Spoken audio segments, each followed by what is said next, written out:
लोकाभिरामं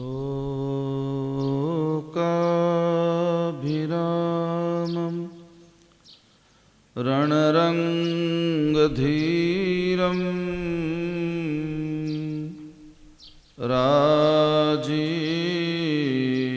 राजीवनेत्रं रघुवंशनाथं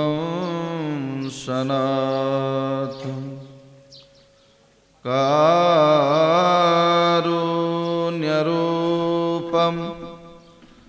करुणाकरन्तं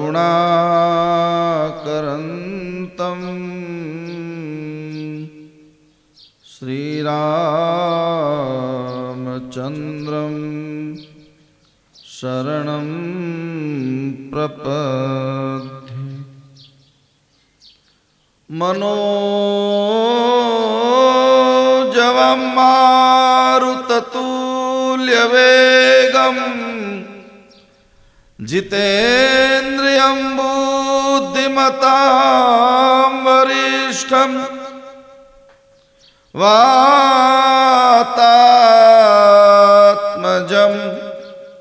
वानरयूथमुख्यं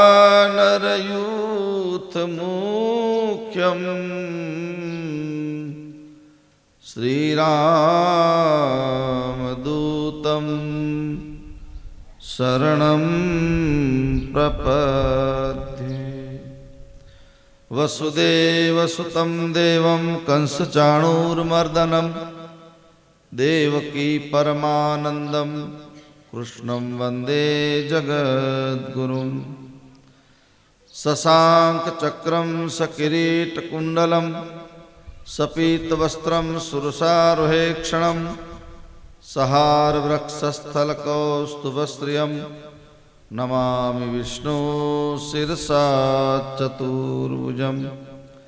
रामचंद्र भगवान की, कृष्ण कन्हैया लाल की, सद्गुरुदेव की, सनातन धर्म की, चतुर्भुज भगवान की, सर्वेश्वर भगवान की, स्वामीनारायण भगवान की, भारत माता की, अपने अपने माता पिता की, अपने अपने गुरु गोविंद की।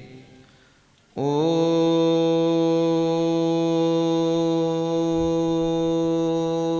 नमः पार्वती पतये हर हर महादेव। श्री राम जय जय राम।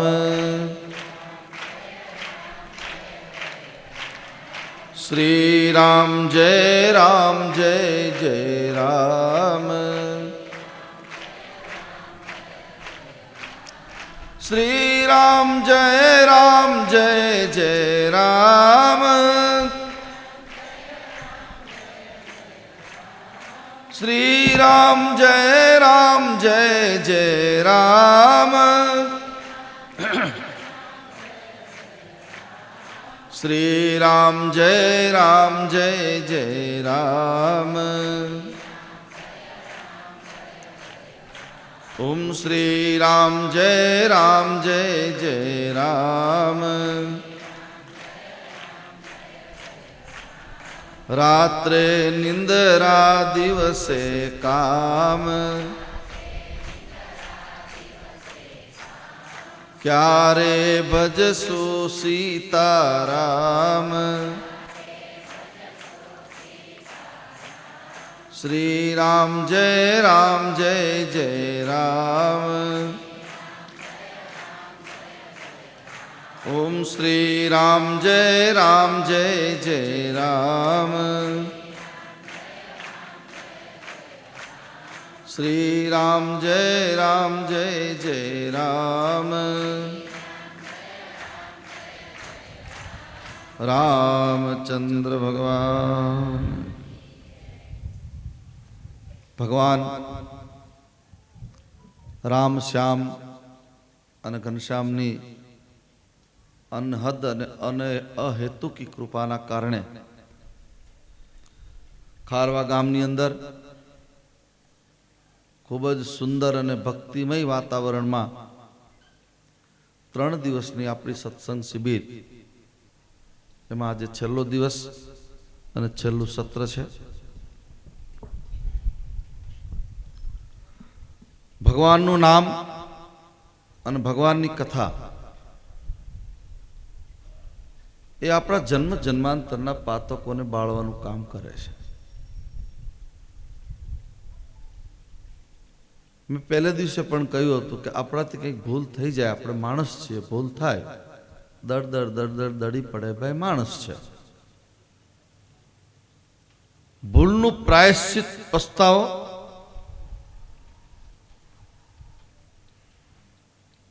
ભૂલનું પ્રાયશ્ચિત અડગ ભરોસા સાથે હવે બીજી વાર મારાથી ભૂલ ન થાય એવી સજાગતા વાળું જીવન,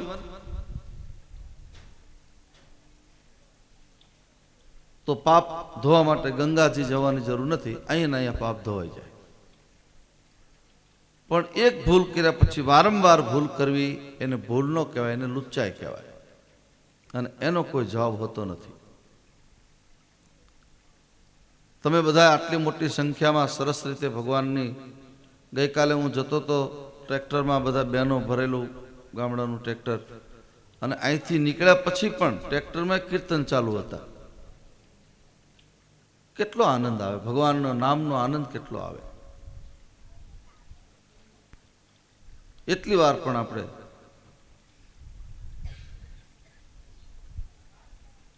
હાલતા ચાલતા બોલતા 3 દિવસની આ આપણી કથા, એમાં એક આ દીકરી બહુ સરસ બોલ્યા, અને મને ગમતી વાત એને કરી કે બાપુ અમે સજાગ રહેશું કે સાધુ સંતોને, અમારા માતા પિતાને, અમારા વડીલોને ન ગમે એવી કોઈ પ્રવૃત્તિ અમે નહીં કરીએ. આનું નામ છે સાર્થક કથા. આમાં 1 કરોડ નહીં, 5 કરોડ રૂપિયાનું દાન ખારવા મને આપે ને તો હું રાજી ન થઉં. આ દીકરીના વાક્ય ઉપર રાજી થઈ ગયા.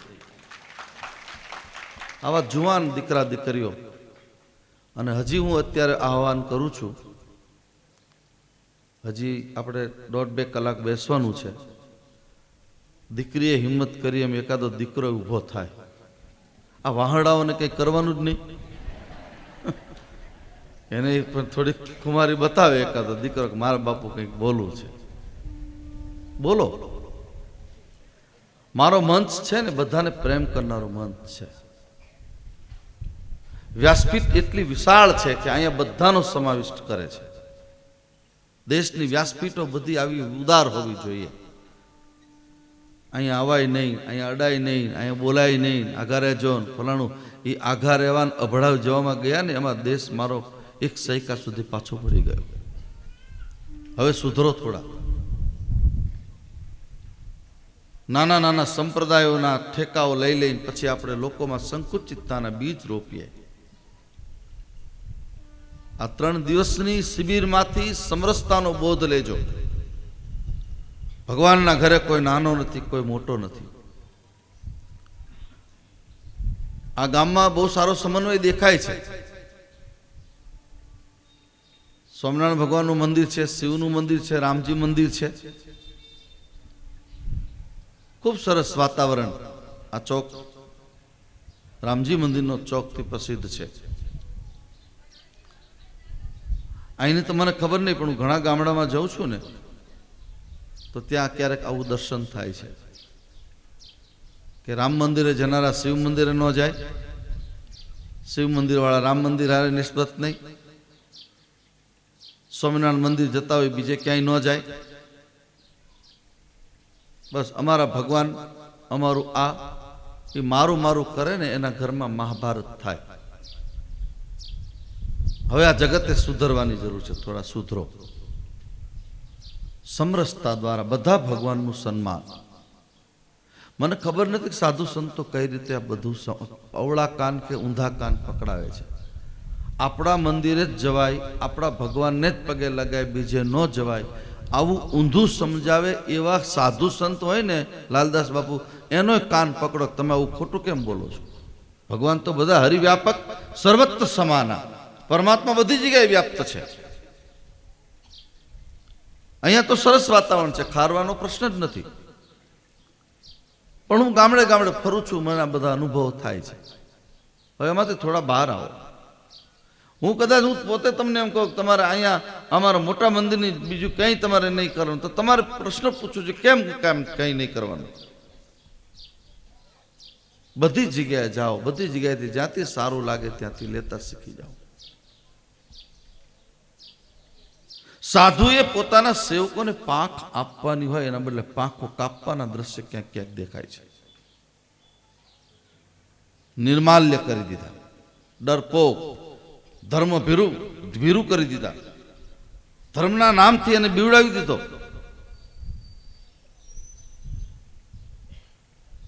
આમ નહીં કરો તો આમ થશે, આમ નહીં કરો તો નરક મળશે, ફલાણું કરશો તો આમ થશે.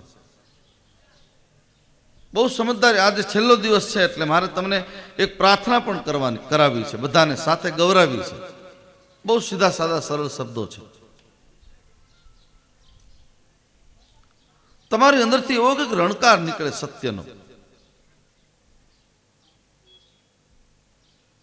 એવી રીતે તમે સાંભળો કે જેમાંથી તમને કંઈક અંદરથી લેવાનું મન થાય.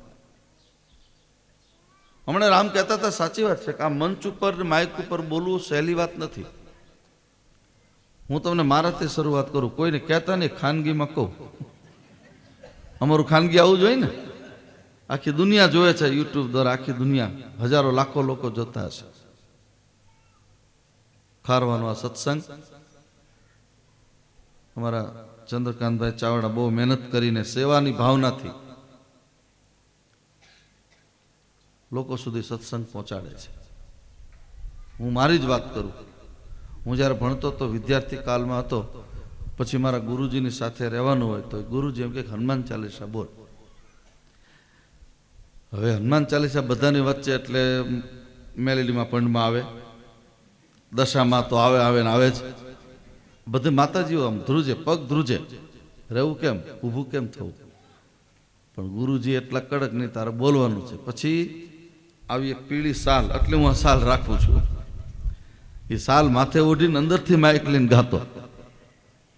બહુ નાનપણની વાતો. હું આ દીકરી બા હમણાં બોલતા હતા, એને ધન્યવાદ આપું, તમે કડાકા ને ભડાકા કરીને બેસી ગયા.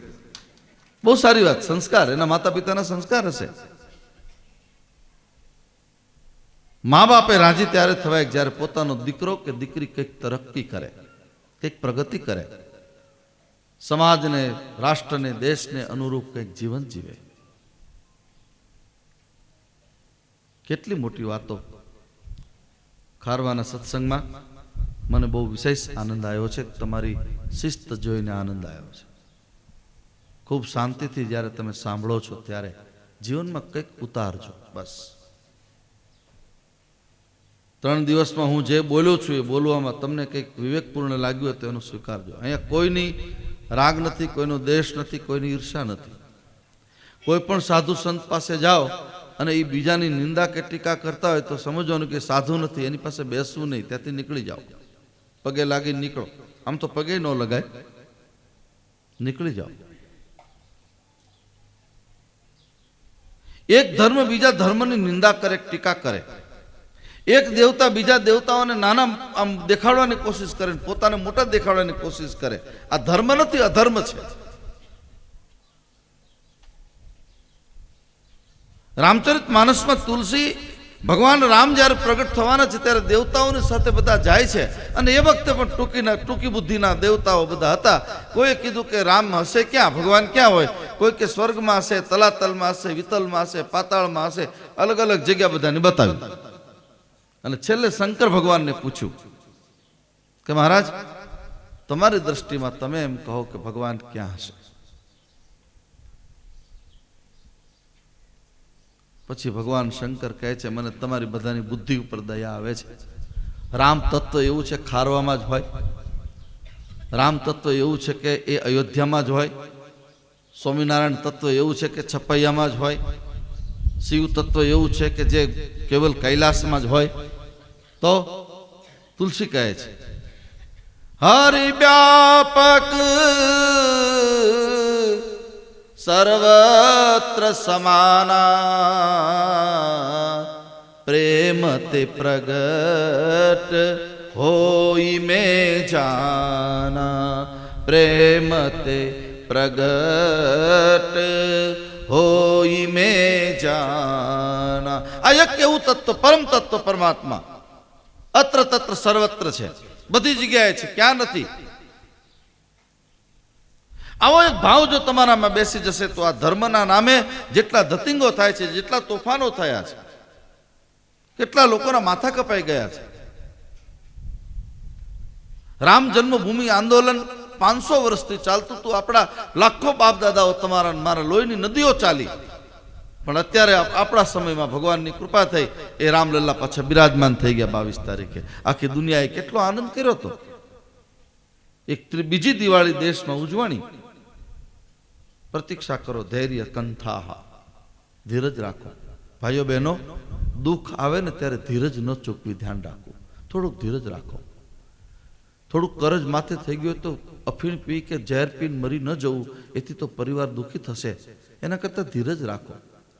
કોઈ ઉઘરાણી વાળા ક્યાં મારી નાખવાના છે? કોઈ મારી નથી નાખવાના. ટોપી ઊંધી પહેરી લો, આવું કરતા નહીં. આ તો વાત કરું. હા, ઘણા નથી ટોપી ફેરવી, આ ટોપી ઊંધી પહેરી લો. કોણ મારી નાખવા? મારી નાખવાનું નથી, પણ મરી જવાનું નથી, ધ્યાન રાખજો. ભગવાનની 3 દિવસની પ્રેમથી તમે બધાએ જ્યારે કથા સાંભળી છે, ત્યારે મારી આપ સૌને વિનંતી કરવી છે, ધીરજ બહુ રાખજો. દુઃખ પડે ત્યારે ધીરજ રાખો અને હરિને ભજો. દુઃખમાંથી બહાર નીકળવાનું એક જ કારણ, ભગવાનનું નામ, એનું સ્મરણ. સુખ મળે ત્યારે ધીરજ રાખજો.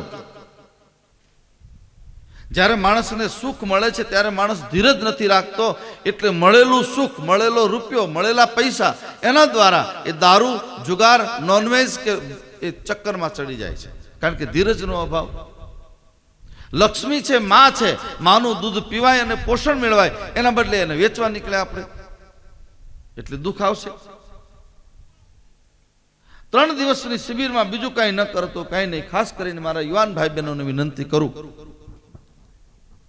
કે અત્યારે જ્યારે અહીંથી ઊભા થઈને જાઓ ને, ત્યારે એટલો સંકલ્પ લઈને જજો તો મારું આ રાડું નાખેલી બધી સાર્થક થઈ જાય, કે આજથી મારા કુટુંબમાં કે મારા પરિવારનો એક પણ રૂપિયો ખોટા માર્ગે નહીં જાય, એવો સંકલ્પ કરો. જેમાં દીકરીએ કેટલો સરસ સંકલ્પ કર્યો. હું સજાગ થઈશ.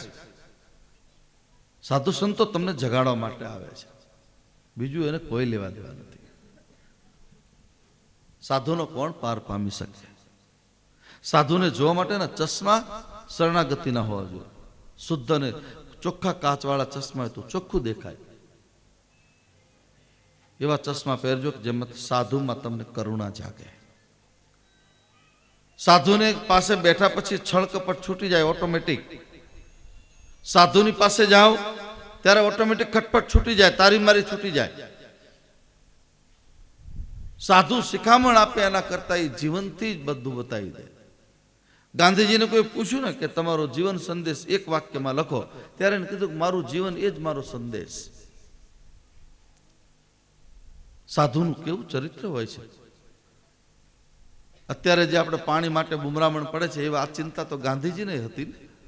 અને હજી તમને ખેડૂત ભાઈઓને પણ વિનંતી કરું, અત્યારે આપણે પૈસા નથી ભરતા, પણ નર્મદાનું એટલું બધું પાણી મળ્યું છે, જે રીતે પાણીનો વેડફાટ થાય છે, આપણે આપણી આવતી પેઢીની ચિંતા નથી કરતા. કેનાલ બંધ થાય ત્યારે ખેડૂતો દેકારા પડકારા કરે છે, એના કરતાં એ ખોટું વ્યય પાણીનો થાય છે, એ વખતે કેમ બધા ખેડૂતો ભેગા થઈ નથી કહેતા કે નહીં, આ આપણી માં નર્મદાનું દૂધ છે, આને આપણે વેડફાય નહીં. દરિદ્રતા આવે પછી દેશ ઉપર. ગાંધીજીની એક વાર્તા કહું તમને. ગાંધીજી, સરોજની નાયડુ, સરદાર વલ્લભભાઈ પટેલ અને એ બધા સાબરમતી નદીના કિનારે, સાબરમતીના આશ્રમમાં, આમ નદીમાં બધા રેતીમાં બેઠા હતા. એટલે સવારમાં આદત હાજત કરીને પહેલા તો બધું જંગલમાં જ જવાનું હતું, એટલે દાંતણ પાણી કરીને બધા સ્નાન કરવા માટે બાપુએ દાંતણ લીધું હાથમાં, ગાંધી બાપુએ, અને એક લોટો પાણીનો ભર્યો નદીમાંથી, અને લોટો આમ બરાબર રેતીમાં રાખીને પછી વાતો કરતા હતા. એમાં સરદાર તો પાછા બોલવામાં થોડાક આમ રમોજી સ્વભાવ પટેલ સાહેબનો, સરદાર સાહેબનો, એટલે કે મસ્તી કરતા હતા. બાપુનો સ્વભાવ પણ એવો બહુ રોનકી હતા. મોટા પુરુષો જેટલા હોય ને એ કોઈ દી હોગ્યા મોઢાવાળા હોય જ નહીં, અને એ મોટા થઈ ન શકે. એ રમોજ સ્વભાવ. મોટા સાધુ સંતો, મોટા મહાપુરુષોની તમે પાસે બેસો. ગાંધી બાપુને કોઈ પ્રશ્ન પૂછ્યો. કોને પ્રશ્ન પૂછ્યો મારું નામ નથી દેવું, જેને વાંચ્યા હશે ને ખબર હશે. ગાંધી બાપુને પ્રશ્ન પૂછ્યો, રમત રમત બધા મસ્તી કરતા હતા, આનંદ કરતા હતા. તમારે બધાને આનંદ કરો. ગાંધી બાપુને પૂછ્યું કે આ જગતમાં રૂપાળામાં રૂપાળી સ્ત્રી કોણ? અતિશય દૈદીપ્યમાન સ્વરૂપ જેનું હોય એવી કઈ સ્ત્રી? એટલે બાપુએ હસતા હસતા કીધું તો કસ્તુરબા જ હોય ને. હવે કસ્તુરબાનું તમને ખબર છે બધાને કેવું એનું સ્વરૂપ હતું. આ રમોજ, અંદરથી આનંદ. એટલે એ ભાઈ વાતો કરતા કરતા બે જણા કસ્તુરબા પાસે ગયા કે કસ્તુરબા, અમે બાપુને પ્રશ્ન પૂછ્યો કે આ જગતમાં રૂપાળામાં રૂપાળા સ્ત્રી કોણ? ત્યારે બાપુએ એમ કીધું કે કસ્તુરબા. તો કસ્તુરબા દોરાથી પોતાનું કપડું સાંધતા હતા. એ હસતા હસતા કે બાપુ કોઈ દી ખોટું ન બોલે, બાપુ થોડા ખોટું બોલે, બાપુ સાચું જ બોલે. આ આનંદ. એમ સાબરમતી નદીના કિનારામાં પાણીનો બસ્સેરનો લોટો અને આમ મૂકતા હતા. એમાં બાપુના હાથથી લોટો આમ ઊંધો પડી ગયો, એટલે પાણી ઢોળાઈ ગયું. વાત સમજો ખેડૂતો બરાબર તમે. એમાં બાપુને હાયકારો, અરે સરદાર, મારો લોટો પાણીનો ઢોળાઈ ગયો. અરે સરદાર, આ શું થઈ ગયું? સરદાર પટેલ હસતા હસતા કહે છે, બાપુ આટલી મોટી નદી ચાલી જાય છે, 1 કિલો પાણી ઢોળાઈ ગયું, શું કામ પસ્તાવો કરો છો? ત્યારે ગાંધીજીએ બહુ સરસ જવાબ આપ્યો, સરદાર, સાબરમતી નદી મારા દેશના ખેડૂતો માટે છે, મારા એકલા માટે નથી. મારે તો આમાંથી એક લોટો જ પાણી ભરવાનું હોય. મારા માટે એક લોટો પાણી, મારે સ્નાન કરવા માટે, મારે જમવા માટે, મારા કપડાં ધોવા માટે મારે 25 લીટર કે 50-100 લીટર પાણી રોજનું જોઈએ. એટલું જ પાણી મારું, એટલો જ મારો હક છે. બાકી બધી મારી દુનિયાનો તમામ 84 લાખ યોનિઓ પૃથ્વી ઉપર જીવે છે, બધાનો અધિકાર પાણી ઉપર છે. મારી વિનંતી છે કે પાણીનો ખૂબ બચાવ કરજો. પૈસા નથી ભરવા પડતા, બિલ નથી આવતું એટલે એમ નહીં માનતા. અત્યારે આપણી જે નર્મદાની નહેર છે, મારી પાસે આંકડાઓ બધા આવે, મોટા મોટા મહાપુરુષો જ્યારે ક્યાંક ભેગા થાય, મોટા અધિકારીઓ, ત્યારે કે 15 રૂપિયાનું 1 લીટર પાણી આપણું આ પડી એટલો એનો ખર્ચ થાય છે નર્મદાથી અહીંયા લાવવામાં. માં કલકલ કલ્લોની નર્મદા મૈયા, ક્યાં નર્મદા અને ક્યાં ખારવા ગામ, ક્યાં લીમડી કે ક્યાં જાફરાબાદ કે ક્યાં કચ્છમાં, એ માનો આમ એક દૂધ જેવું પાણી. એટલે એનું આપણે બચાવ. આ 3 દિવસની શિબિરમાં મારે થોડીક વાતો તમારા જીવનમાં કામ લાગે એવી કરવી છે. થોડાક લોકો તો પકડજો, એટલું ધ્યાન રાખજો. ઘરમાં પણ પાણીનો ઉપયોગ દુરુપયોગ ન થાય એનું ધ્યાન રાખો. મહેમાન આવે ત્યારે આખા ગ્લાસ ભરીને જવાય નહીં, અડધો જ ગ્લાસ ભરાય. પીવું હોય તો બીજી વાર માગે, હા, પણ આખા ગ્લાસ. પછી બોલો મહેમાન એવા હોય ઊંધા માથાના, એ વળે ચાખીને મૂકી દે, એટલે બીજો કોઈ પી નો એને ફેંકવું જ પડે. આટલું જરા ધ્યાન રાખજો, તમને આનંદ બહુ આવશે. જળ એ જીવન છે. અહીં રામચરિત માનસમાં આજના સત્સંગમાં વ્યાખ્યા આવે છે, ભગવાન રામ સબરીને જે સમજાવે છે એ વાત હું તમને સમજાવી રહ્યો છું. આખું રામચરિત માનસ, આખું ભાગવત, ખેતી કેમ કરવી એ પણ આમાં બતાવ્યું છે.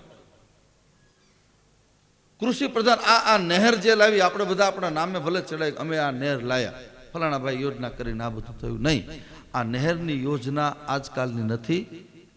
આ નહેરના ઇન્ફ્રાસ્ટ્રક્ચર ઇન્સ્પેક્ટર કો, આર્કિટેક્ટ, એન્જિનિયર કો, એ ભાગવતમાંથી ભગવાન શ્રી કૃષ્ણના ભાઈ બલરામજી મહારાજની આ યોજના છે. હળ હાંકવાની જે તૈયારી, હળ અને મુસળની વાતો ભાગવતમાં આવે. ખેડૂતે ખેતી કઈ રીતે કરવી, એટલે હું અહીંયા ખેડૂતના જેટલા દીકરાઓ એને વિનંતી કરું કે સવારમાં ઉઠી અને પહેલા તમારા ખેતરે પહોંચી જાઓ. જાળા ઝાકડા ખોટા હોય, બાવળ હોય, એને દૂર કરો અને પછી આવીને તમે બેસો. માં બહુ ધ્યાન રાખશે. કોઈ પણ દીકરો માને મળવા જાય તો માં રાજી થાય. ધરતી આપણી માં છે, એને મળવા જાઓ રોજ, આનંદ આવશે. આ વાતને બરાબર સમજો. છેલ્લો દિવસ છે એટલે આપણે પ્રાર્થનાથી પહેલા શરૂઆત કરવી છે. વિશુદ્ધ હૃદયથી બધા બોલજો. પહેલા હું બોલીશ, પછી તમારે બોલવાનું છે. અભણ પણ બોલી શકશે, ભણેલા પણ બોલી શકશે, જુવાન અને વૃદ્ધ બધા બોલી શકશે. બધા બોલજો, ઉચ્ચ સ્વરથી બોલજો. ન બોલવાનું તો ઘણીવાર નથી આખું ગામ સાંભળે એમ બોલતા આપણે. આ ભગવાનની પ્રાર્થના છે. હું પહેલા બોલીશ, બધાએ બોલવાનું, ફરજિયાત બોલવાનું છે. હે હૃદયેશ્વર, સબ ગાય, બધા જ બોલજો, કોઈ બાકી ન રહી જાય. અહીંયા મારી સામે આસપાસમાં બેઠા છે એ, અને ઘરે માઇકમાં જે લોકો સાંભળતા હોય એ પણ સમજ બરાબર. હે હૃદયેશ્વર, હે સર્વેશ્વર, હે પ્રાણેશ્વર, હે પરમેશ્વર, હે હૃદયેશ્વર, હે સર્વેશ્વર, હે પરમેશ્વર, હે મારા નાથ, હે દયાળુ, હે કૃપાળુ. રાત્રે સુઓ ત્યારે આમ છાતી હાથ રાખીને ભગવાનને પ્રાર્થના કરો.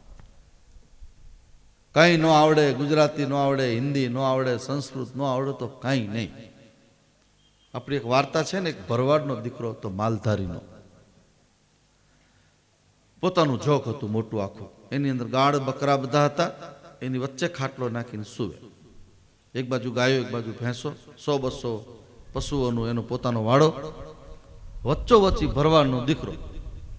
લગ્ન નહોતા થયા, રહી ગયો કોઈ કારણસર. શું કારણમાં આપણે પડવું નથી, પણ ન થયા લગ્ન. એટલે રોજ રાત્રે ચંદ્રમાં ઉગે એટલે ભગવાન સાથે વાત કરે ખાટલામાં. આ તમે બધા, આ ખેડૂતોને બધાને લાગુ પડશે. આપણે બધાએ કરવી અહીંયા જેટલા બેઠા બધાને. સાંભળશે ક્યારેક. એના કાન તો બહુ સરવા છે. આપણા કાનમાં રોગ આવે, ભગવાનના કાનમાં રોગ. કારણ કે કીડી કે પેર નુપુર બાજે હોય કનૈયા સુનતા હે. કીડીના પગમાં ઝાંઝરી બાંધો અને કીડી ચાલતી હોય એ પણ સાંભળે. મેં પહેલા દિવસે કહ્યું હતું. એટલે પેલો ભરવાડનો દીકરો ભગવાન સાથે વાતો, હે ભગવાન, હું અહીંયા એકલો, તું એકલો. એકલો હતો, મા બાપ નહોતા ને, ઘર તો હતું ને, એટલે બીજું તો કઈ. હું અહીંયા એકલો, તું એકલો. મને અહીંયા કંટાળો આવે છે, તને નહીં કંટાળો આવતો, તું ઉપર એકલો. એક કામ કર, કા તું નીચે આવ ને કા તું મને ઉપર લઈ જા. હવે ત્યાં સુધી જ બધું બરાબર ચાલ્યું. પછી એક શબ્દ વાપર્યો, ઝાલાવાડનો શબ્દ. ઝાલાવાડનો હશે તો જ ને, ખારવાનો તો નહીં હોય કદાચ. એટલે ભગવાનને કીધું, હે ભગવાન, હે મારા નાથ, હે કનૈયા, હે રામ શ્યામ ઘનશ્યામ. ભગવાન કે શું છે બોલ ને. તો કે હું વાંઢો તું વાંઢો, લે. ભગવાનને કહે છે. વળી પાછું ભગવાનને કીધું કે મારા માથામાં ટોલા બહુ પડ્યા છે, તો તારા માથામાં પડ્યા જશે ને. અત્યારના નાના છોકરાને ખબર નહીં, પેલા ટોલાને જોઈ માથામાં પડતા હતા. હું તો ભગવાનને પ્રાર્થના કરું પાછા પડે હજી બધાને. એનું એક કારણ હતું, સારું કારણ, કાલા ફોલો જેવું કારણ હતું. સાસુ ને વહુનો સવારમાં ઝઘડો થયો હોય ને, એટલે મોઢા ચડાવીને બે ફરતા હોય. પછી સાંજે 4 વાગે સાસુમાને ખંજોળ ચાલુ થાય, વહુ બેટા ક્યાં, એટલે ખાટલી ઉપર બેસે ને સાસુ નીચે બેસે. અને પછી ઓલી વહુ એક એક વાળ કાપી અને અંદરથી કાઢી અને નખમાં ટચ ટચ, બીજા ઘરે અવાજ આવે. આ બધા અનુભવો હશે બધાને. હવે આ એવા શેમ્પુ આવ્યા હતા, બધું નીકળી ગયું. શેમ્પુ એ તો પણ ભૂકા કાઢી નાખ્યા ટોલા. એટલે આ ભરવાડે કીધું, તને ટોલા પડ્યા છે, મને પડ્યા છે, તું મારું માથું જોઈ દે, હું તારું. આમ વાત કરતો તો સરસ આમ અનુસંધાન થઈ ગયું ભગવાન સાથે. એમાં કોઈ વિદ્વાન ભણેલા ગણેલા નીકળ્યા, વાસુદેવ બાપુ જેવા. આ બાપુ જે આવ્યા છે બહુ મહાન તપસ્વી સંત છે, વૃંદાવનથી આવ્યા છે. તમારા બધાના ભાગશાળી કહેવાય કે વૃંદાવનથી ખારવામાં સંતો આવ્યા, વગર બોલાય. તાળીઓથી વધાવો. એટલે એવા એક વિદ્વાન સંત ત્યાંથી નીકળે છે. પછી એને પ્રાર્થના કરી અને કીધું, એ ભરવાડ, હે છોકરા ઉભો રે, તને ખબર નથી પડતી તું કોની સાથે વાત કરે? કરતું અકર્તું અન્યથા કરતું, નિગમ નેતિ શિવ અંતન પાવા, વેદ નેતિ નેતિ કહીને અટકી જાય એવું પરમ તત્વ પરમાત્માને તું વાંઢો કહે છે? એકલો કહે છે, તું એના માથામાં ટોલા પડે, આવું બોલે છે. એટલે બોલો માલધારીનો દીકરો બિચારો ધ્રુજવા માંડ્યો, બાપુ હું તો અભણ માણસ છું, ગરીબ માણસ છું, મને પ્રાર્થના ક્યાંથી, હું તો આવી રીતે રોજ વાતો કરું છું. એ પાછું મને ક્યારેક ક્યારેક જવાબ આપે છે, પણ એ મને જવાબ આપે ને તમને ભણેલા નહીં સમજણ પડે. આમાં તમારી પેઢીઓ વહી જાય તો તમને નહીં સમજાય. અહંકારીને ભગવાનની ભાષા નથી સમજાતી. એટલે પછી કે બાપુ એક કામ કરો, તો તમે શ્લોક લખી દો. એટલે પહેલા શ્લોક લખી દીધો સંસ્કૃતમાં કે આ તું વાંચજે અને આ દ્વારા પ્રાર્થના કરવાની. એ શ્લોકનું કાગળિયું હાથમાં પકડાઈને વિદ્વાન જ્યાં બહાર નીકળ્યો ને આકાશવાણી, કઈ વિદ્વાન પાછો વળ, પાછો વળ. કેમ? તે મારા ઓલા ભરવાડના દીકરાને તે જે કાગળિયું આપીને પાછું લઈ લે. કેમ? તારું વ્યાકરણ સાથે બોલેલો એકય શબ્દ ગળામાંથી નીકળે છે, મારી સુધી પહોંચતો નથી.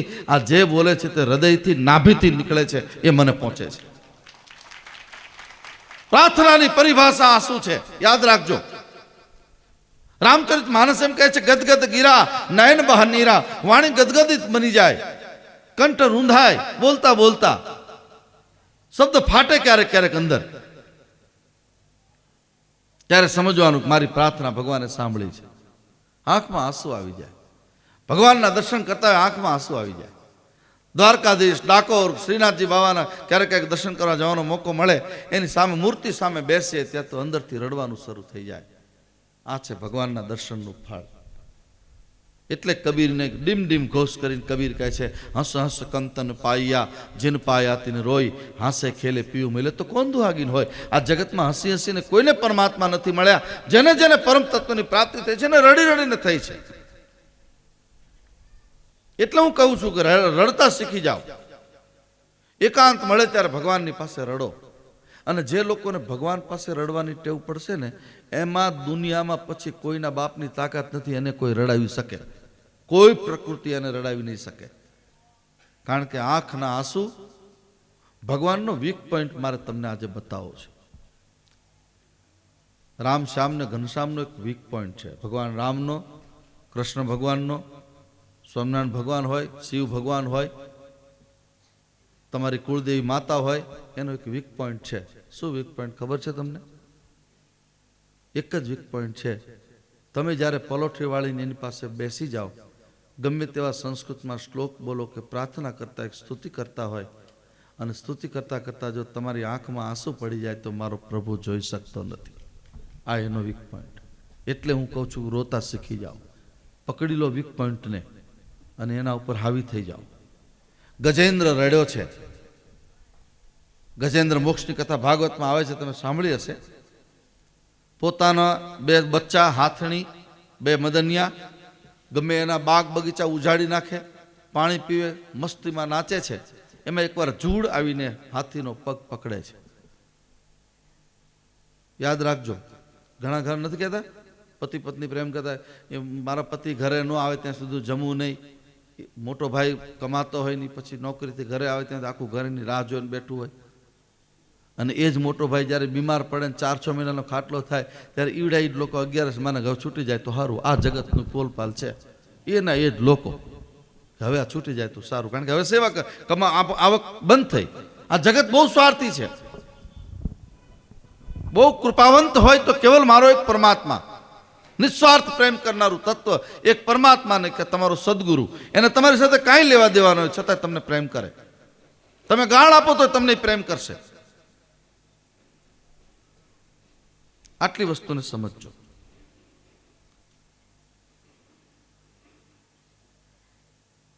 એટલે પ્રાર્થના કરો ખૂબ પ્રેમથી ભગવાનની પાસે. ગજેન્દ્રએ પ્રાર્થના કરી. 1000 વર્ષ સુધી યુદ્ધ ચાલે છે. હાથી તાકાત કરીને બહાર લાવે, જૂડ પાછું પાણી અંદર તાકાત કરીને અંદર ખેંચી જાય. સમજો આ વાતને બરાબર. પછી ભૂખ લાગી. કોને? એની પત્નીને. પતિવ્રતા ધર્મ પાળતી હતી પત્ની. છોકરાઓ કે બા મમ્મી ભૂખ લાગી છે. બોલે મને એવું લાગે છે હવે તાર પપ્પા આમાંથી કે બહાર નીકળે એવું છે નહીં, આપણે પગે લાગી લો બધા. અને હાથણી અને પોતાના 2 બાળકો હાથીને પગે લાગે છે, અમે જઈએ છીએ, ભૂખ લાગી છે, બાજુના સફરજનના બગીચામાં હવે અમે જાશું. હાથીની આંખમાં આંસુ આવી ગયા. તમારા માટે પેટે પાટા બાંધીને તમને ભણાયા, ગણાયા, મોટા કર્યા. પત્નીને કહ્યું કે વ્યાજવા 3, 4, 5% વ્યાજવા લઈને તું કે એવા હાર તને લાવી દીધો, તું કેવી હોટલમાં તને લઈ ગયો, તું કે એવા તને શોખ બધા પૂરા કરાયા, અને મારો જીવ જાય ત્યાં સુધી તું ઉભા રહો. પણ સ્વાર્થથી લોકો નથી ઉભા રહેતા. આંખમાંથી આંસુ નીકળ્યા છે. એ મદન ગોપાલે આંસુ જોઈ લીધા. મારો ભગવાન આંસુ સહન નથી કરતો, અને હાથમાં સુદર્શન ચક્ર લીધું છે. આ બાજુ એક કમળનું ફૂલ હતું. કમળનું ફૂલ હાથમાં પકડીને, હે ગોવિંદ, હે મારા નાથ, અબ તો જીવન હારે, તું મારી કૃપા કર. અને જ્યાં કમળનું ફૂલ હાથમાં લઈને આમ ચડાયું છે, અને ભગવાને સુદર્શન ચક્ર છોડ્યું, જોડુનું માથું કાપી નાખ્યું છે. મારે આપને એ વિનંતી કરવી છે ત્રીજા દિવસની આ સમાપ્તિમાં, કે કોઈની દાઢીમાં હાથ નાખવા જતા નહીં.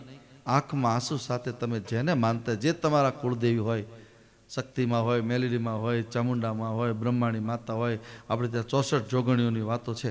કોઈ પણ માં તમારે જે કુળદેવી હોય, કુળદેવતા હોય, એનું સ્મરણ કરો. બસ એનું નામ સ્મરણ કરો.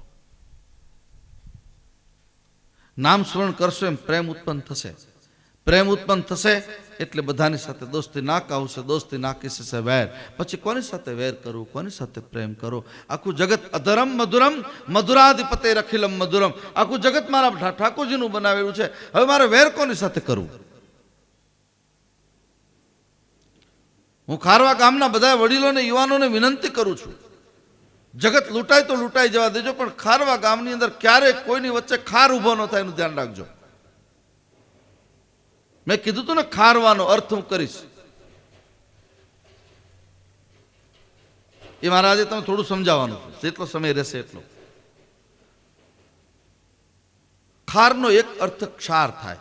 એટલે જેમ કાલે કે પરમ દિવસે અમે બધા બેઠા હતા, ગજુભાન, સુખભાન, ત્યારે કહેતા કે આ કેનાલો પાણીની આવી, એટલે પાણીની કેનાલની આસપાસમાં પછી ખાર ફૂટે છે, અને જમીનને અનુકૂળ નથી આવતું. અમુક અમુક એરિયામાં, બધી જગ્યાએ લાગુ ન પડે, ખાર ફૂટે. એમ જીવનમાંથી ખાર ફૂટે. ઘણા માણસોને સુખ મળે યા તો દુઃખ મળે ત્યારે ખાર ફૂટે. ખાર ફૂટે એટલે જગત એને કોઈ સારું જ ન લાગે, બધા સાથે દુશ્મનાવટ જ થાય. ઘણાના સ્વભાવ તમે જોજો, અતિશય ક્રોધી હોય, અતિશય વાતમાં ક્રોધ, વાતમાં ગુસ્સો આવી જાય, આખું ઘર ડરે. ઘણી વહુના એવા સ્વભાવ હોય, ઘણી દીકરીઓના એવા સ્વભાવ હોય, ઘણી સાસુના સ્વભાવ હોય, ઘણા બાપ દાદાઓના સ્વભાવ હોય, એવા સ્વભાવ હોય. એ ખાર ફૂટ્યો છે, એને ખબર નથી ખાર ફૂટ્યો છે. ખારને ફૂટેલો ખારને દાબવો હોય તો ખાર વાજા. અત્યારે ખારવામાં ચાલી રહ્યું છે સત્સંગ. ક્ષારનો બીજો અર્થ છે ઈર્ષા. અંદરથી ઈર્ષા નિર્મૂલન થઈ જાય. ખારનો ત્રીજો અર્થ થાય છે ક્રોધ. ફલાણા ભાઈનો મગજ તો બહુ ખારો. ઘણા એરિયા 12 ગોવે બોલી બદલે એમાં ઘણા કે બહુ ખાટા ભાઈ છે, કોઈ કે ખારા છે. ફલાણા ભાઈનો સ્વભાવ બહુ ખારો. અમુક ઉંમર વધતી જાય ને ત્યારે માળા ગમે એટલી કરી હોય, તમે ભજન ગમે એટલું કર્યું હોય, અનુષ્ઠાન ગમે એટલા કર્યા હોય, ઉંમર વધતી જાય ને જો ક્રોધ વધતો જાય તો સમજવાનું કે ધૂળ દાણી બધું ખલાસ. ઉંમર વધતી જાય પ્રેમનું પ્રકટીકરણ થાય. ઉંમર વધતી જાય એમ અંદરથી પ્રેમના ફુવારા છૂટે. પેન્ટ બુશર્ટ પહેર્યું હોય તો ભલે, જબ્બો પહેર્યો હોય તો ભલે, સાધુ હોય તો ભલે, સંસારી હોય તો ભલે. ઉંમર વધતી જાય એમ આનંદ સભામાં વધતો જાય.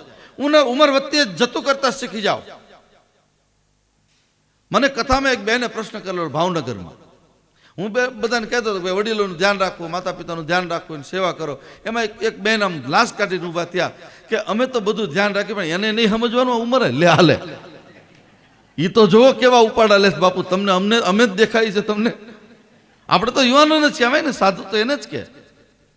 પણ ઘણા વડીલોનો પણ સાઠે બુદ્ધિ નાઠી થાય એવું નહીં કરતા. સન્માન સાથે જે વડીલને ઘરમાં રહેવું હોય ને એને ખાનગી વાત કરી દો, કોઈને કહેતા નહીં તમે. આજ મેં ખાનગી બહુ લાવ્યો તમારા માટે. ખાનગી વાત કરી દો. જેની ઉંમર 75 વર્ષની થઈ જાય, છોકરાના હાથની વહુની હાથમાં બધી ઘરની દોરી આવી જાય, એવા વડીલોએ શું કરવાનું ખબર છે? એક ઘરમાં હિંચકો રાખવો. મને હિંચકાની ટેવ એટલે હિંચકો જ કહું. ઘરમાં હિંચકો રાખો અને પછી માજીને બાજુ લઈને બેસવાનું. હિચુક હિચુક કચર કચર કચર બોલે ને ઘણી વાર. ગામડામાં ઘણા હિંડોળા હોય બોલે, અને એ આ હિંચકા ખાતા ખાતા, આ વાત મેં બાપુ પાસેથી સાંભળી છે, મારી નથી. એટલે હિંચકા ખાતા ખાતા દીકરાની વહુ કે દીકરાની વહુ અંદર રસોડામાં કામ કરતી હોય, એ સાંભળે એમ જોર જોરથી બોલવું, અરે શું વેવાયની વાત કરવી, ઓહો હો, લક્ષ્મી જેવી દીકરી અમારા ઘરે મોકલી છે, અરે શું વાત કરું, જાન લઈને ગયા તા શું, અરે જનક રાજા તો કાંઈ ન કહેવાય, લે એવી રીતે અમને સાચવ્યા. એ આમ 2-3 વાર 2 જણા વાતો કરશો ને એટલે પેલી વહુને દયા, બાપુજી વરિયાળીનું શરબત લાવું, કેવો આનંદ કહો હાલો. પછી થોડી વાર, બાપુજી હવે ગરમ ગરમ થઈ ગયું, આવો ને જમી લો ને બાપુજી જમી લો.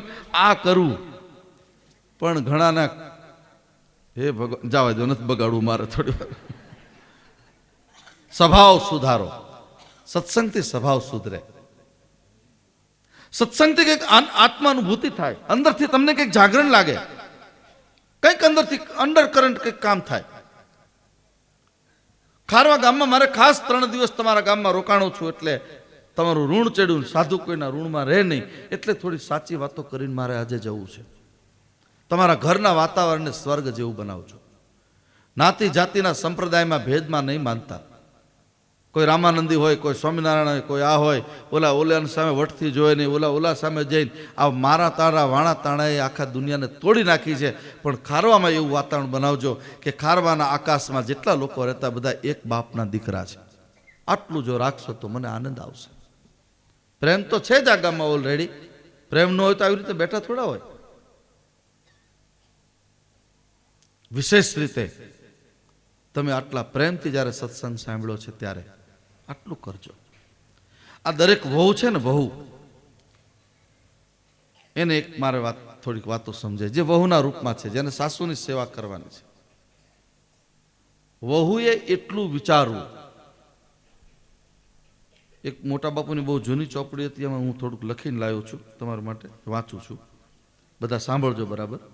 અહીંયા વહુના રૂપમાં હોય અથવા તો કુમારિકા દીકરીના રૂપમાં એકાલ વહુ બનવાના હોય, એવા લોકો માટે કામ લાગશે. કથામાં ઘણી વાર કહું છું, પણ છતાં આજે મને યાદ આવ્યું તો લેતો આવ્યું છું. વહુએ એટલું વિચારવું, ગ્રહણ કરી સદગ્રંથ. અત્યારે આ કથા ચાલે છે ને રામાયણની, ભાગવતની. કાલ તો પાછી તમારે કાલ કે પરમ દિવસે રામકથા પણ શરૂ થાય છે. વહુએ એટલું વિચારવું, ગ્રહણ કરી સદગ્રંથ. સદગ્રંથને ગ્રહણ કરો. આપણે ત્યાં કોર્ટની અંદર સેશન્સ કોર્ટથી લઈને સુપ્રીમ સુધી તમે જાઓ, જજની પાસે જાઓ એટલે પહેલા ભગવદ્ ગીતા ઉપર હાથ રખાવે છે. એ મારે તમને બધાને વહુના રૂપમાં અને ભગવદ્ ગીતા રૂપ હાથ રખાવીને મારે સમજાવવું છે. વહુએ એટલું વિચારવું, ગ્રહણ કરી સદગ્રંથ. સાસુ ન હોત સંસારમાં, આ જગતમાં સાસુ નામનું તત્વ, સાસુ નામની એક વ્યક્તિ, સાસુ ન હોત સંસારમાં તો ક્યાંથી મળે મને આવો કંથ, મને આવો કંથ, આવો ઘરવાળો ક્યાંથી મળે? આ સાસુ ન હોત તો મારું શું થાત? આનું નામ છે પોઝિટિવ થિંકિંગ. થોડુંક સારું વિચારો, સમજો બરાબર. સાસુ માટે, હવે સાસુ માટે આવ્યું. સાસુએ શું વિચારવાનું? હવે તો ભગવાનની કૃપાથી સાસુનો ઇન્ડેક્સ બહુ નીચે જતો રહ્યો, સરખો થયો છે. નહીતર પહેલા સાસુઓના કે ઉપાડા ઓછા નહોતા. પારકા ઘરની દીકરીને લક્ષ્મી માની અને ઘરમાં લાવે ને પછી એને દુઃખ આપે, એને ખાવા પૂરું આપે નહીં, એને મેણા ટોણા મારે. ઘણા ઓલા દહેજના ભૂખ્યા ભિખારીઓ પોતાના દીકરાની વહુ પાસે દહેજ માગે, આટલા રૂપિયા તારે લાવવા પડશે, આટલું લઈ આવ, તારા બાપના ઘરેથી આમ લઈ આવ, મેણા ટોણા. જ્યારે તમે તમારા દીકરાની વહુને મેણા મારો છો, યાદ રાખજો તમારી દીકરીઓને ભોગવવાનો વખત એને આવશે. તમારી દીકરીને પણ ત્યાં એ સ્થિતિ થશે. અને તમારી દીકરીને જ્યારે દુઃખ પડશે ત્યારે કેવા રડશો તમે? તો તમારા ઘરમાં જે વહુના રૂપમાં આવી દીકરી નથી કોઈની, એ કોઈની લાડકવાઈ છે. 20-20 વર્ષની પોતાના માતા પિતાની મમતાને મૂકી અને તમારા ઘરની પત્ની બનીને તમારા ઘરના કામ કરવા આવી છે, તમારા વંશને વધારવા માટે આવી છે. સળગતા ઘરને મારી વિનંતી છે કે ધ્યાન રાખજો. આ બધા સળગતા ઘર, જે ઘરમાં સ્ત્રીને માર પડતો હોય, જે ઘરમાં સ્ત્રીના આંસુ પડતા હોય, પછી વહુ હોય, માં હોય કે દીકરી હોય, એના ઘરમાં પછી છેલ્લે 2-3 પેઢીએ વાસ નાખનારું કોઈ રહેતું નથી, ધ્યાન રાખજો. ઘણા ભાઈઓને પણ એવી ખરાબ આદત કુટેવ હોય કે ક્યારેક ક્યારેક દીકરી ઉપર, બેન ઉપર કે વહુ ઉપર હાથ ઉપાડી લેતા હોય છે. તમે મરદ નથી, તમે રાકાઓ છો. મરદનો દીકરો કોઈ દી સ્ત્રીના ઉપર હાથ ન ઉપાડે, ગમે તે સ્થિતિ થાય. આ છેલ્લા દિવસની જ્યારે યાત્રા પૂરી કરું છું, તમારા ઘરમાં મારે રોજ દિવાળી લાવી છે ને, એટલે હું 3 દિવસ આવ્યો છું. રામ કૃપાએ ને રોજ દિવાળી રંગના ટાણા રે, રામ કૃપાએ ને રોજ દિવાળી રંગના ટાણા રે. કામ કરશે ની કોઠીએ કોઈ દી નહીં ખૂટશે દાણા રે.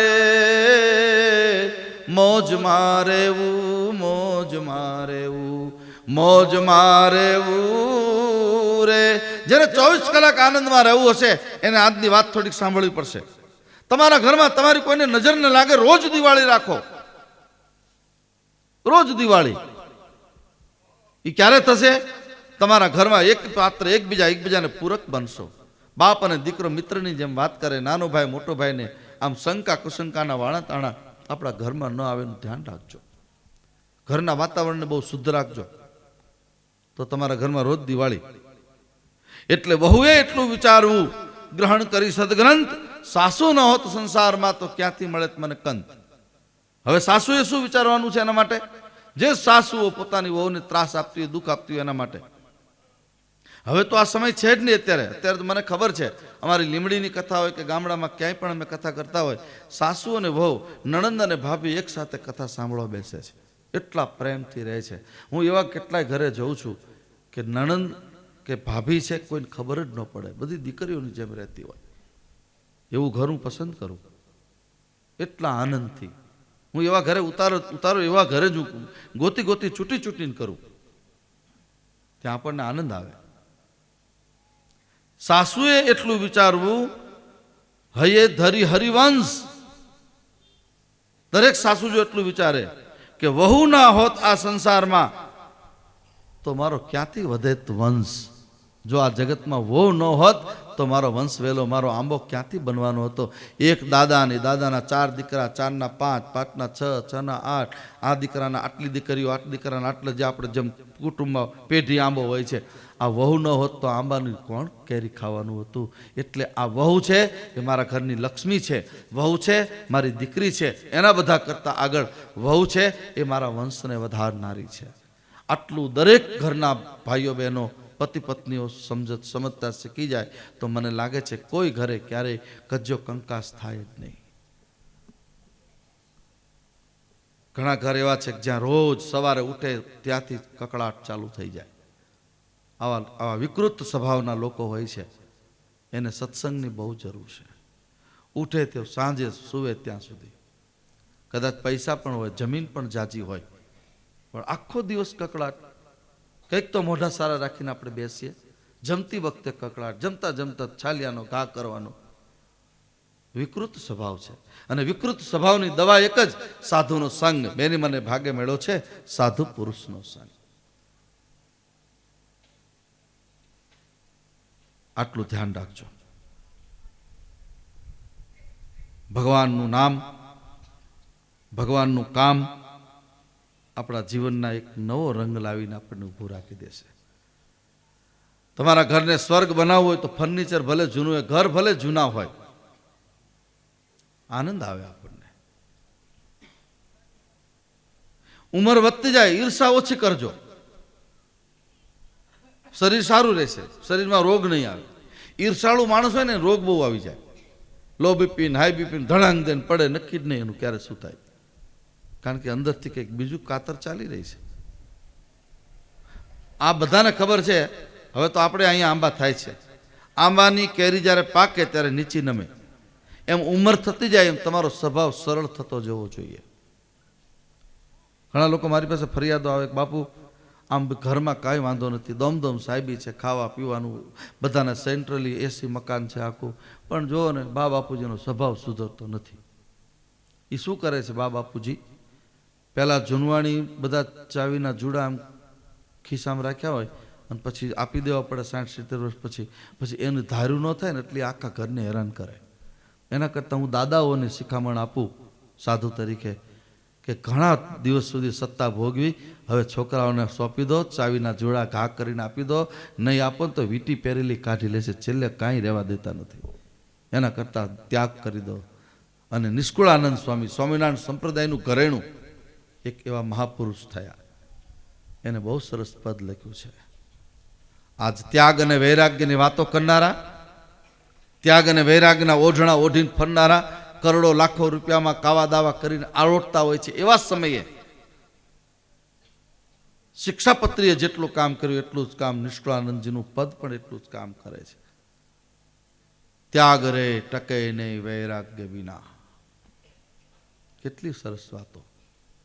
પદ તો બહુ લાંબુ છે, પરંતુ એને અમુક અમુક શબ્દો બહુ સારા છે. બહુ અદ્ભુત શબ્દો આપ્યા છે. આવું જ્યારે દેખાય ત્યારે થોડા સાવધાન થજો. નિષ્કુળાનંદજી કહે છે, ત્યાગ રે ટકે નહીં વૈરાગ્ય વિના, કરે કોટી ઉપાયજી, અંતર ઊંડી ઈચ્છા રહે, તે તો કેમ તજાય.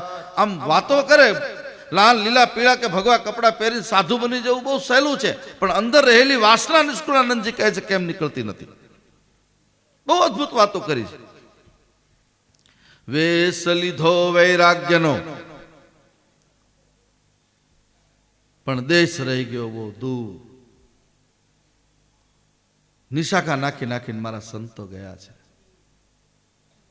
નિષ્કુળાનંદજી કહે છે, ઉપરથી અચ્છો કિયો, ઉપરથી અચ્છો કિયો અને ભીતર મોહ ભરપૂર. ઉપરથી તો બધાને લાગે ઓહો હો હો, આટલી મોટી દાઢી, આટલી મોટી જટાન, આટલા મોટા સરસ કપડાં પહેર્યા છે, આ તો કેવા બાપુ હશે, કેવું નહીં. પણ નિષ્કુળાનંદજી કહે છે ભીતર મોહ ભરપૂર. એની શું કરવી? નિશાખા નાખી નાખીને અમારા સંતો કાગ બાપુએ ભજનમાં એને લીધું છે. બહુ સરસ વાતો. અમે નિસરણી એ બનીને જગમાં ઉભા રે, ચડનારા કોઈ ના મળ્યા રે. કેટલી કેટલી વાતો આ સંતોના નિશાખા. માથડા કપાવી અમે ઘંટીમાં ઓરાણા, અમે માથા કપાઈને ઘંટીમાં ઓરણા, પણ રોટલો ખાનારું કોઈ ન મળ્યું. સાધુ સંતોએ બહુ કામ કર્યું છે આ જગતને સમજાવવાનું. એટલે હંમેશા યુવાન ભાઈ બહેનોને ખાસ વિનંતી કરું, માતા પિતા અને ગુરુનો સંગ ક્યારે છોડતા નહીં. કોઈ સાધુના બનીને રહેજો. સાધુનો સંગ છોડ, જો સાધુનો સંગ છોડવાની જ્યારે ઈચ્છા થઈ, સમજવાનું કે સત્યાનાશ. તમારા કુટુંબમાં, તમારા પરિવારમાં કોઈ કંટ્રોલ કરનારું વ્યક્તિ હોય, અંકુશ જેના હાથમાં, એવા કોઈ સાધુના ચરણમાં બેસજો. એના ઘરમાં કોઈ દી વાંધો નહીં આવે. એટલે ગાયું છે, સદગુરુ એ શરણોમાં મારે કાયમ દિવાળી. સદગુરુ ચરણોમાં મારે કાયમ દિવાળી.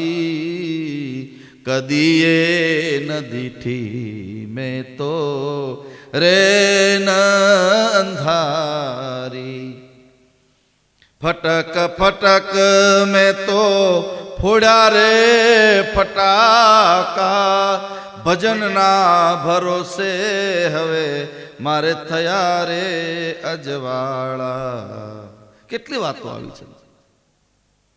ગુરુના શરણમાં રહેશો તો તમને આનંદ આવશે ચોક્કસ. સાધુ છે ને, સાધુ એ કોઈ દી તમને ઢીલા ન પડવા દે. સાચો સાધુ હોય ને, તમે સાચા શિષ્ય બનો અને સાચો સંત સામે હોય, એક તો કોઈ દી તમારી પાસે માગે નહીં, તમને દુખી ન કરે, તમને ભારરૂપ ન થાય, કોઈ જાતનું કોઈ પણ પ્રકારની ફરજ ન પાડે. બીજું, સુખમાં કોઈ દી તમારે ત્યાં સામો ન મળે. સાધુનું લક્ષણ સુખમાં કોઈ દી સામે ન આવે અને દુઃખમાં તમારો પડછાયો બનીને ઉભો રહે, એનું નામ છે સાધુ. એવા સાધુની વાતો અહીંયા આવી છે. કામ ક્રોધ લોભનું જ્યાં લગી મૂળ ન જાય. બસ નિષ્કુળાનંદજી કહે છે કે સાધના કરતા કરતા ભજન કરતા કરતા કામનાઓ ક્રોધ આ બધું અંદરથી જ્યારે છૂટી જાય, અંદરથી આપણને આનંદ આવે, ત્યારે આપણને ભગવાનનું નામ લેતા લેતા, ભગવાનનું કામ કરતા તો ઠીક છે, પણ એનું નામ લેતા લેતા આપણને જ્યારે આનંદ આવે અંદરથી, બહુ આનંદ. અને એ આનંદ ઉછીનો નહીં, યાદ રાખો. તમારા મારા બધાના આનંદ ઉછીના છે. આપણે પાન માવા ગુટકા ખાઈ લે તો આનંદ આવી જાય, સિગરેટ પી લે તો આનંદ આવી જાય, કંઈક ઠંડુ પીણું પી લે તો આનંદ આવી જાય, થોડી વાર જુગાર મિલે તો આનંદ આવી જાય, એકાદું દારૂનું પેગ પી લે તો આનંદ આવી જાય. આવું કંઈ આનંદ શોધવાના પ્રયત્નો.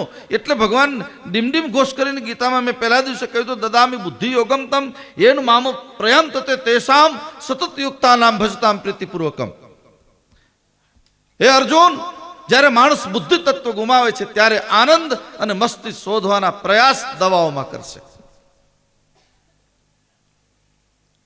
ખારવા ગામના ભાઈઓ બહેનો આસપાસના બધા આવ્યા છે. બધાને વિનંતી કરું, આજે છેલ્લે દિવસ હવે પૂરું કરવાની તૈયારી, ત્યારે તમારો આનંદ એ તમારો પ્રાઇવેટ લિમિટેડ આનંદ રાખજો. તમારો આનંદ કોઈ પદાર્થને આધીન નહીં. સિગરેટ પીવે ને બીડી પીવે તો આનંદ આવે, પણ આનંદ કેટલી વાર? 15 મિનિટ. 15 મિનિટ વળી પાછું તલબ જાગે એટલે ગમે એવી કથા ચાલતી હોય, હવે બાપુ તો સાચું જ બોલવાના છે ને, હાલને 2 ફૂંક મારી આવી. આવડા મોટા 5 ભૌતિક શરીરને ઉપાડીને બહાર લઈ જાય. નાની એવી બીડી 2 ઇંચની, એની તાકાત તો જુઓ તમે, કેટલી એની તાકાત. મારા યુવાન ભાઈ બહેનોને વિનંતી કરું, કોઈ આદતથી બંધાતા નહીં, કોઈ આદત નહીં. આદત એક રામ નામની આદત, એક રોટલાની રાખજો બસ. અન્ન સમા પ્રાણ છે એટલે હું ના નથી પાડતો, જમો. ઉંમરવાળા લોકો હોય 60 વર્ષ પછીની ઉંમર, એને ભોજનમાં થોડું ધ્યાન રાખવું. ભજન કરવું હોય તો અમુક ઉંમર થાય પછી ભોજનમાં થોડો કંટ્રોલ કરજો. સાદું અને સિમ્પલ ભોજન લેવું તો તમને જીવન જીવવાની બહુ મજા આવશે. ભગવાનનું નામ લેતા લેતા આનંદ થાય. પાંડુરંગ દાદાનું ભાવગીત, એને કેટલી સરસ વાતો કરી. આ મહાપુરુષો જ્યારે જગતમાં આવે ત્યારે કેટલું કેટલું કંઈ ને કંઈ દઈને જાય છે. ભલે ભાવગીત ગમે તેને લખ્યું હોય, પણ સ્વાધ્યાય પરિવારમાં આ બહુ નાનપણમાં મેં બહુ ગાયેલા, એટલે મને આમ યાદ આવે. આવો આપણે પણ ગાઈએ. હું ગવડાવું, તમારે બધાને ગાવાનું છે. ગાવું છે ને બધાને? બેઠા બેઠા બધાને ગાવાનું છે. મારા ભગવાનનું નામ હું કેમ ભૂલી શકું? કયા ભગવાન? યાદ રાખજો, બરાબર સમજજો. હું મારી માતાના ઉદરમાં હતો, ઊંધા માથે લટકતો હતો, અને એ વખતે ગર્ભ સંહિતામાં આ બધું આવે છે. એ વખતે મેં પ્રાર્થના કરી હતી કે હે ભગવાન, મને આ પાસ પરુની ગંદી નાલીમાંથી બહાર કાઢ, અને પછી જેવો તું મને બહાર કાઢીશ એટલે હું તારું નામ લઈશ, તારું સ્મરણ કરીશ, તારું ભજન કરીશ. પણ જ્યાં જન્મ થયો, એની કાકા દાદા માનો સ્પર્શ થયો એટલે હું તું ત્યાં, હું અહીંયા, હવે તારે મારે નથી. ઘણા દોડાયા કહેતા અમે ભગવાનમાં માનીએ નહીં, અને પછી માનતાઓ કરવા દોડે પાછા ચામુંડા માની, હાલીને માનતા રાખે, કંઈક કામ થતું ન હોય ત્યારે. ક્યાં તું તો નહોતો માનતો ને, કેમ માનવા માંડ્યો છે? એ વાત અહીંયા આવે છે. કેમ ભૂલાય નામ ભગવાનનું રે, કેમ સબ ગાઈએ રે, કેમ ભૂલાય નામ ભગવાનનું રે.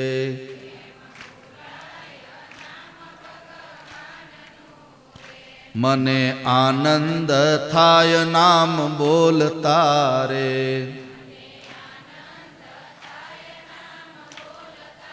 રે મને આનંદ થાય નામ બોલતા રે. રે મારે હૈયે હરખનો માય, કેમ ભૂલાય નામ ભગવાનનું રે.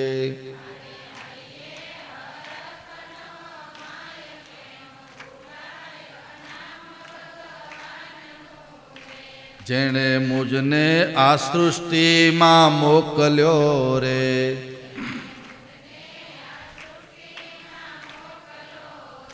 વળી દીધો મનુષ્ય અવતાર કેમ ભૂલાય નામ ભગવાનનું રે.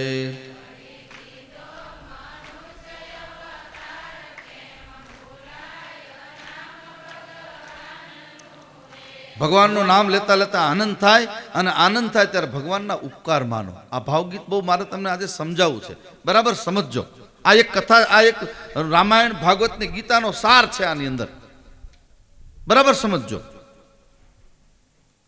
ક્યાં ક્યાં એને મારું રક્ષણ કર્યું?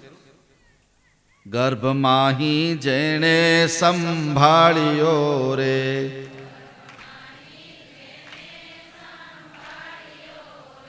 ભર્યું દૂધ માતાને સ્તન કેમ ભૂલાય નામ ભગવાનનું રે.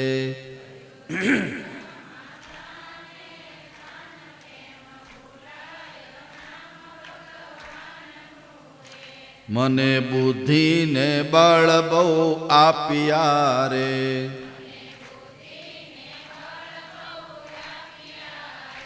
કીધો સૃષ્ટિ માહી મને શ્રેષ્ઠ કેમ ભૂલાય નામ ભગવાનનું રે.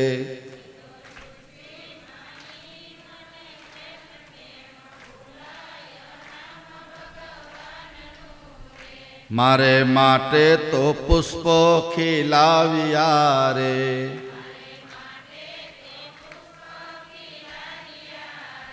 દીધી વેતી વર્ષાની ધાર કેમ ભૂલાય નામ ભગવાનનું રે.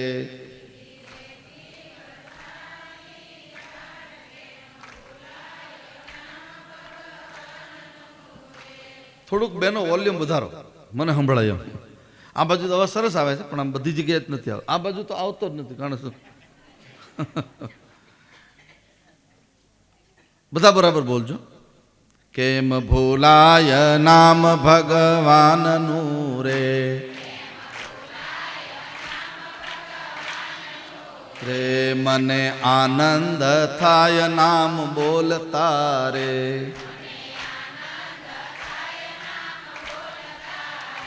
સૂર્ય ચંદ્ર ને જે ચમકાવતો રે,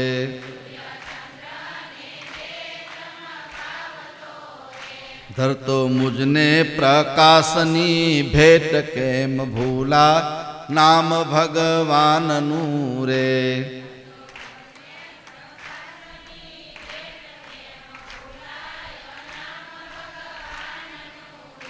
હવે ખારવાવાળા માટે આવ્યું, ખેડૂતો માટે આવ્યું. મારે માટે પવન પ્રભુ મોકલે રે,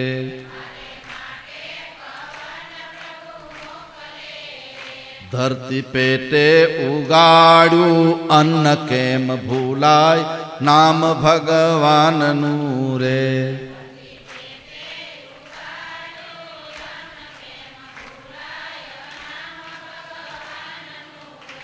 મારા જીવનની દોરી જેના હાથ મારે,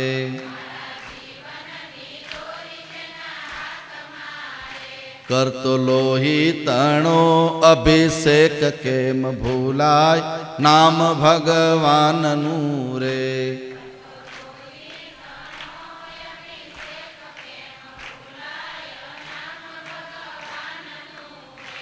ધરતી ઉપર જ્યારે ભગવાને મને મોકલ્યો, પવન આવ્યો, પાણી આવ્યું, વરસાદ આવ્યો, ખેતી સારી થઈ, અન્ન ઉગાડી દીધું, બધું ઉગી ગયું, ઘરમાં બધું આવી ગયું, પણ તકલીફ પડી. જીરું આવી ગયું, વરિયાળી આવી ગઈ, ઘઉં આવ્યા પણ ભાવ ગગડી ગયા. કંઈક ને કંઈક તો આવે ને. પણ જ્યારે આવ્યું, ઉગ્યું, ખડું લીધું, ત્યારે એને પેલા ગામડામાં નિયમ હતો, અત્યારે એ નિયમ તોડ્યો છે તમે, એટલે તમે ભોગવો છો. યાદ રાખજો. હું સાધુ તરીકે ખુશામત ન કરું, સાચું ન કહું તો અહીંયા બેઠેલું મારું પણ નિરર્થક થાય. પહેલાના ગામડાના ખાનદાન ખેડૂતો એવા હતા કે ખડું લેવાય એટલે ખડામાં પહેલા ભાગ પાડતા હતા. સાધુનો, બ્રાહ્મણનો, અતિથિનો, અભ્યાગતનો, પશુઓનો, પક્ષીઓનો, અને જે કંઈ અનાજ થતું એ રામજી મંદિર, શિવ મંદિર મૂકવા માટે આવતા હતા. કોઈ 2 કિલો, કોઈ 5 કિલો, કોઈ કાલા હોય, કોઈ કપાસ હોય 10 કિલો, અને એના ઉપર પૂજારીનું આખું ઘર ચાલતું હતું.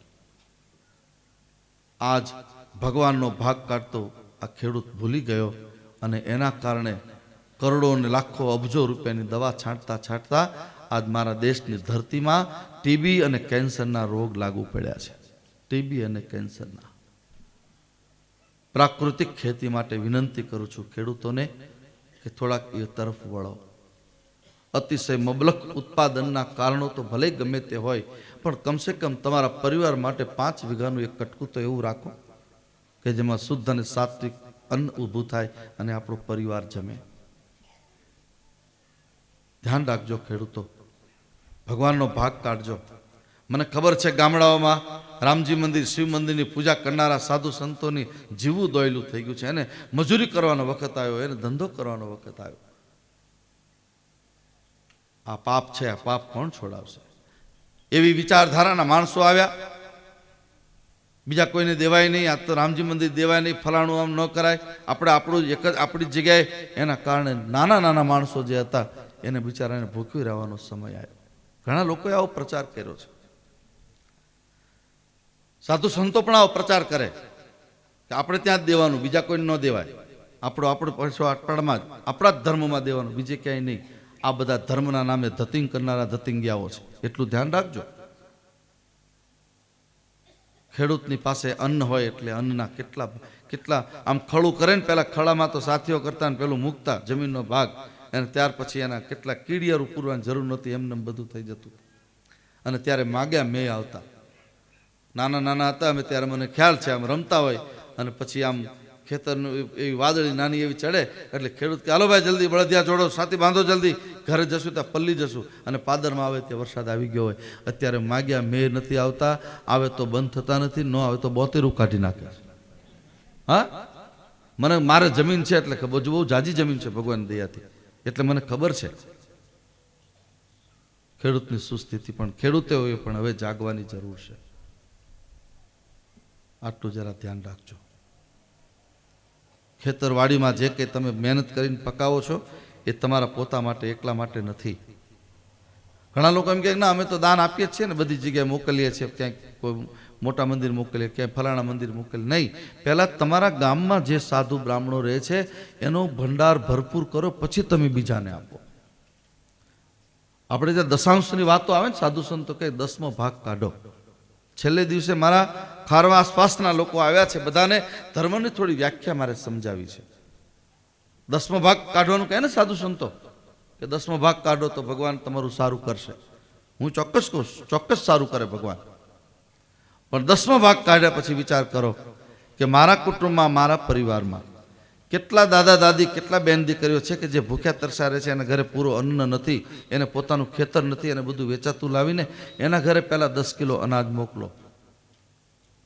પછી તમારી પાઠશાળા કે તમારું ચાલતું હોય સમાજની કન્યા શાળા કે કુમાર શાળા, એમાં થોડું મોકલો. તમારા ગામના સાધુ બ્રાહ્મણને ભરપૂર આપો અને પછી જે વધે એ મંદિરોમાં આપો. પણ મંદિરો વાળાએ એવા ઉપાડા લીધા કે પહેલા અમને જ બધું આપો, પછી અમે અકલમ ચકલમ ગમે એ કરશું. પહેલા બધું અમારા પેટ ભરી દો. યાદ રાખો, એનાથી બચો. 10મો ભાગ પહેલા તમારા પરિવારની દર્શન કરો. મારા પરિવારમાં, મારા કુટુંબમાં કોણ બેન દીકરી ભણે છે એની પાસે ફીસના પૈસા નથી. મારા પરિવારમાં કોણ દાદા દાદી બીમાર છે એની પાસે દવાના પૂરા પૈસા નથી. સુરેન્દ્રનગર ટીબી હોસ્પિટલમાં લઈ જવા માટે વ્યવસ્થા નથી. મને જે ધન આપ્યું છે ધન દ્વારા હું એને હોસ્પિટલાઇઝ તો કરું. નિંબાર્ક પરંપરાની આ ઈજિયા છે, ભગવાનની પૂજાની વિધિ છે. બીજાને મદદ કરતા થાવ. ખેડૂતનો સાચો દીકરો એ છે કે જે અન્ન પકાવે, એટલે તેને ધરતીપુત્ર કહેવામાં આવે છે. આ ધરતીનો રાજા કોઈ હોય તો બીજા બધા રાજાઓ પછી મોટો રાજા તો ખેડૂત છે.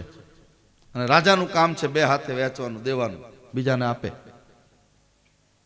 આ વિષય આવ્યો છે એટલા માટે કહું, કેમ ભૂલાય નામ ભગવાનનું. ભગવાનનું નામ અને સ્મરણ તો તમને આનંદ આપશે, પણ ભગવાનનું કામ કરનારા કેટલા? કામ કરો, ઠાકોરજીનું કામ કરો. આપણે કામ નથી કરતા. રામ નામ લેનારા ઘણા છે, પણ હનુમાનજીની જેમ કામ કરનારા બહુ ઓછા છે. સુંદરકાંડની અંદર વિભીષણ હનુમાનજીને મળે છે અને હનુમાનજીને એમ થયું કે આ રામાયુધ અંકિત ગ્રહ, શોભા બની જાય, નવ તુલસી કા બનંતતા દેખ હર્ષ કપિરાય. નિશ્ચરોની લંકા નિશ્ચર નિકર નિવાસા અહીંયા કા સજ્જન કર ભાષા. આમાં સજ્જન ક્યાંથી? અને એમાં વિભીષણજી ઉઠ્યા એટલે રામ રામ બોલ્યા છે. રામ રામ રામ. હનુમાનજીને આનંદ થયો કે અહીંયા એક તો આપણો કોક મળ્યો, એની પાસે બેસે છે, બધી વાત કરે છે. પછી હનુમાનજીને એમ થયું કે લંકામાં રહે છે, લાવને એને ઈ બાને માતાજીના દર્શન કરાવું. પપ્પાનું નામ લે છે પણ મા તો અહીંયા ગામમાં છે, અશોક વાટિકામાં, એને તો મળવા જતો નથી. એટલે વિભીષણજીને કીધું તમે કઈ રીતે રહો છો? પછી એને કઠણાઈ એને ચાલુ કરી. જીમી 10 નન મહ જીભ બિચારી, 10 માથાની 10 પેલાની વચ્ચે જીભ રહે એમ હું રહું છું, 32 દાંતની વચ્ચે. પછી હનુમાનજી કીધું કે માં જાનકી અહીંયા આપણા રહે છે અશોક વાટિકામાં, તું કોઈ દી મળવા ગયો? રાવણની સભામાં તારું મુખ્યમંત્રી પદ છે તારા હાથમાં, તે કોઈ દિવસ એને કીધું કે આ ખોટું છે ભાઈ, આ ન કરાય? બોલો એના એવું તો નથી કર્યું. એટલે વિભીષણને ભગવાન હનુમાનજી ખીજાણા છે કે તો તારામાં અક્કલ નથી, તું રામ નામ લે છે, એમાં આખું જગતમાં બધા માળા ફેરવનારા કેટલાય છે પણ કોઈ રામ કામ કરનારું કોઈ નથી. હે જીવ, પહેલા તું રામનું કામ કર અને પછી રામ નામ લઈશ તો તને એનું ફળ મળશે. આ વાત આ 3 દિવસની શિબિરમાં મારે આપ સૌને સમજાવવાની છે. રામ નામ બહુ અદ્ભુત છે, પરમાત્માનું નામ. સબરીને ભગવાન રામ 9 પ્રકારની ભક્તિ સમજાવે છે. આવો પધારો. 9 પ્રકારની ભક્તિ જેનું દર્શન આપણે ગઈકાલે કરતા હતા. છઠદમ શીલ બિરતિ બહુ કર્મા, નિરત નિરંતર સજ્જન ધર્મા. 5મી ભક્તિ વેદોમાં પ્રસિદ્ધ 6ઠી ભક્તિ છે ઇન્દ્રિય